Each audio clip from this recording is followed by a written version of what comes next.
মহান আল্লাহ তাআলার প্রতি অবিচল বিশ্বাস এবং আস্থার কথা সংবিধান থেকে বাদ দেওয়ার যে ষড়যন্ত্র, জুলাই সনদ স্বাক্ষর হওয়ার পর তা পরিবর্তন করার যে ষড়যন্ত্র এবং গণভোটের নাম করে জাতীয় নির্বাচন ঠেকানোর যে ষড়যন্ত্র, আমরা এই সকল ষড়যন্ত্রকে না বলি।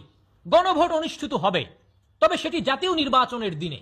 যদি আপনাদের মনে হয় ফেব্রুয়ারিতে নয়, গণভোট হবে ডিসেম্বরে, তাহলে ফেব্রুয়ারি মাস থেকে সেই জাতীয় নির্বাচন ডিসেম্বরে নিয়ে আসেন, একই সঙ্গে নির্বাচন অনুষ্ঠিত হোক। কিন্তু তাল বাহানা করে গণভোটের নাম দিয়ে বাংলাদেশে অনৈতিক এজেন্ডা বাস্তবায়ন করার কোনো সুযোগ নাই। গত 17 বছর ধরে যে আন্দোলন সংগ্রাম হয়েছে বাংলাদেশে, সেটি উদ্দেশ্য ছিল একটি, সেটি হলো বাংলাদেশের প্রত্যেকটি নাগরিকের ভোটের অধিকারকে ফিরিয়ে দেয়া। কিন্তু আজও সেই বাংলাদেশের নাগরিক ভোটের অধিকার ফিরে পায়নি।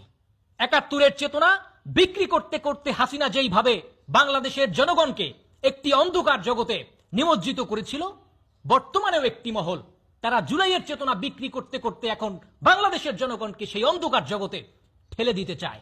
আমি বজ্রকণ্ঠে বলতে চাই, শত শহীদের রক্তে কেনা এই জুলাই কারো বাপের না।